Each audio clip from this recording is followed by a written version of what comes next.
बचपन से रिया को हमेशा लगता था कि उसके आसपास कोई है, एक परछाई जो कभी दिखती नहीं थी, पर उसकी मौजूदगी हर पल महसूस होती थी।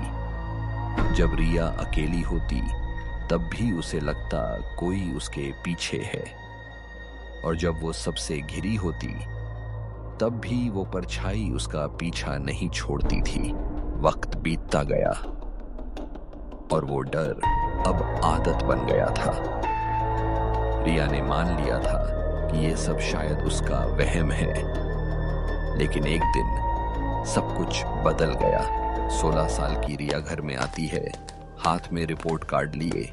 दादू देखो, मुझे 100 में से 100 अंक मिले हैं, खुश हो ना आप?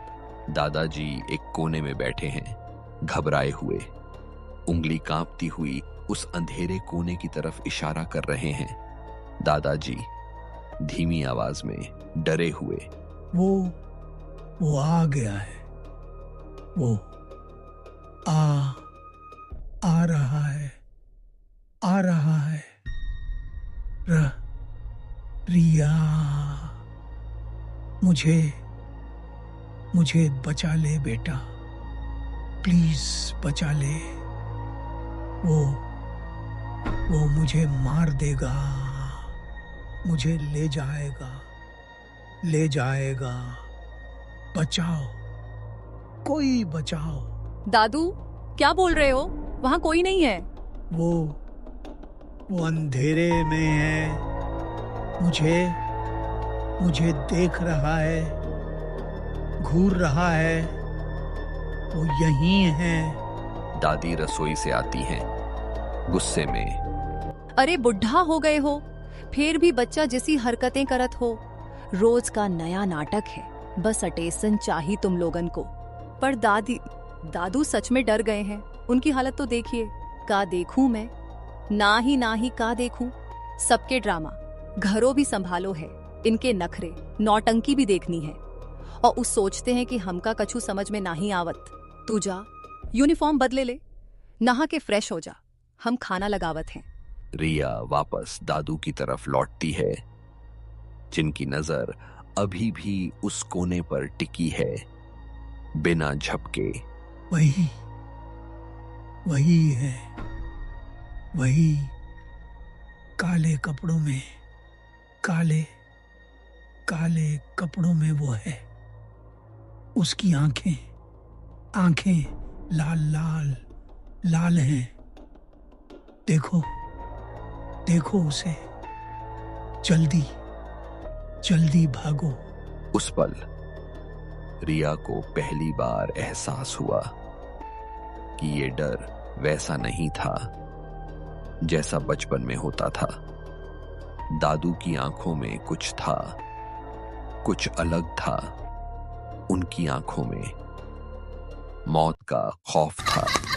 उस रात रिया का मन बहुत भारी था, मन जैसे कह रहा हो कुछ तो गलत होने वाला है। लेकिन थकान से भरी रिया ने अपने फोन पर गाना चलाया और सो गई। कुछ समय बाद उसकी आंख खुलती है, फोन पर धीमी धुन चल रही है। मैंने म्यूजिक बंद नहीं किया क्या? वो फोन उठाकर म्यूजिक बंद करती है। जैसे ही वो फोन नीचे रखती है, तभी रसोई की ओर से एक अजीब सी आवाज आती है। इतनी रात को कौन है? रिया धीरे धीरे किचन की ओर बढ़ती है। घर की बत्तियां बंद हैं। जैसे ही वो रसोई के दरवाजे के पास पहुंचती है, उसकी नजर जमीन एक परछाई पर पड़ती है। वो कोई और नहीं, दादाजी हैं। पीठ उसकी ओर है।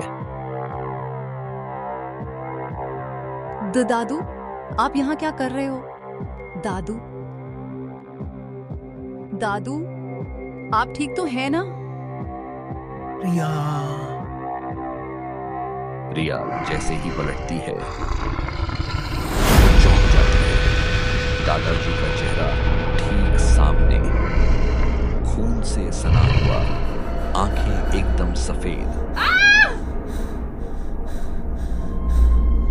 बस सपना था।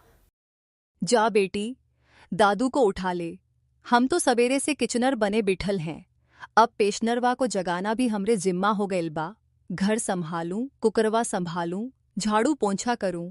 ऊ बुढ़वा का डरावनी स्टोरी भी हम ही सुनी का। दादी, किचनर नहीं किचन है, और पेंशनर होता है। हाँ हाँ वही तो, सब तो हम ही हई। बरतनर, झाड़ूर, मैनेजर, ड्राइवर। रिया फिर दादाजी के कमरे की ओर जाती है। दादाजी वैसे ही लेटे हैं। दादाजी उठिए ना, दादी नाराज हो रही हैं। कोई जवाब नहीं। रिया पास जाकर उनका हाथ पकड़ती है। वो ठंडा है। रिया का चेहरा सख्त हो जाता है। उसकी सांसें रुकने लगती हैं। तो दादू, जब से तोरे माई बाबू गए ना बिटिया, हम ही लोग रहे जो तोका अपना समझे। तू हमरी जान है रिया। तेरे दादू तो तुझ पे जान छिड़कते थे। हर छोटी बात पर तो मुस्कुरा देते थे। रिया कुछ नहीं कहती, बस सिर झुकाकर सुनती है। थोड़ी देर बाद रात गहराती है। रिया की नींद खुलती है।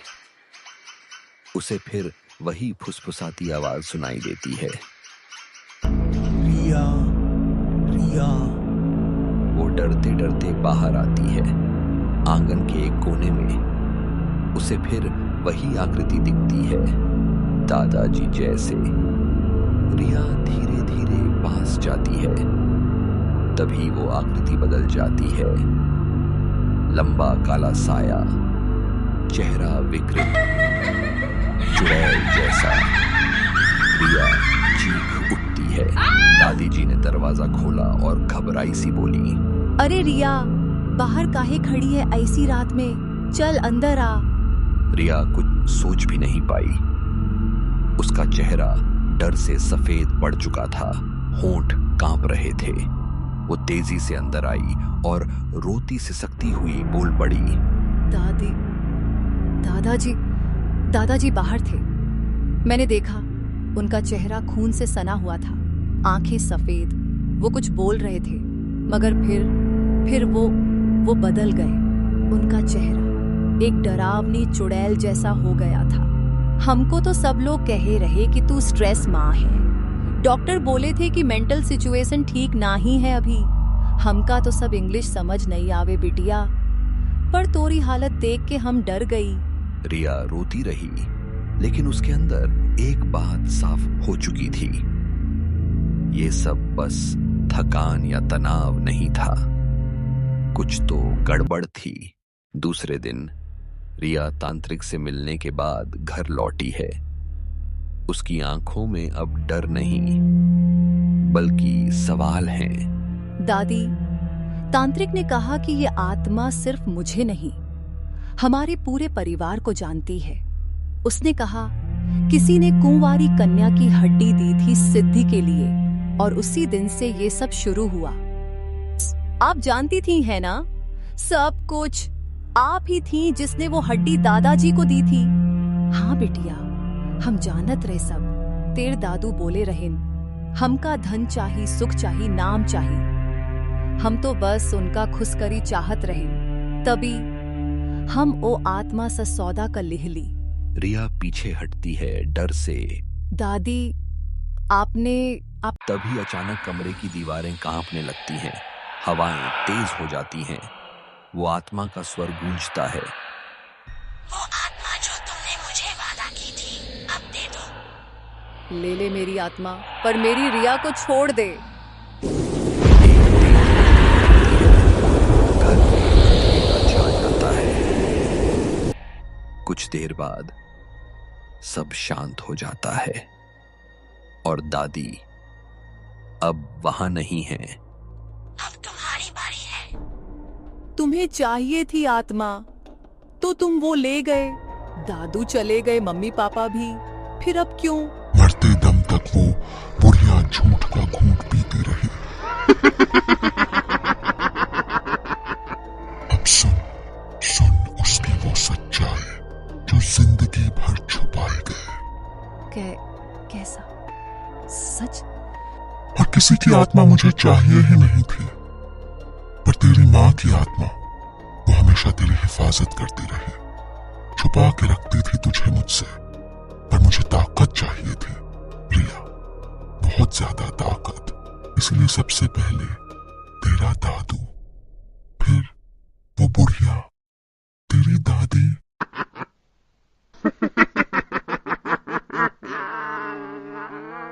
और तू क्या बोली? तेरे माँ बाप? वो तो पहले ही गए काम से, कभी किसी और की आत्मा का सौदा हुआ ही नहीं था। रिया, तेरी दादी ने तेरा सौदा किया था। एक कुंवारी आत्मा, एक अधूरी देह, अधूरी जिंदगी, बस तुझी की जरूरत थी मुझे। पर तेरी माँ को सब पता चल गया था। उसने रोका, टोकना चाहा। तेरी दादी ने उसे मिटाने की कोशिश की। किस्मत, हाँ, किस्मत को मजा कुछ और ही आता है ना रिया। तेरी माँ और बाप खुद ही चल दिए। तेरे दादू के साथ जो हुआ वो बुढ़िया सब जानती थी, फिर भी कुछ नहीं किया, क्योंकि तब तक उसे तुझसे मोह हो गया था। पर मोह से क्या होता है? सौदा तो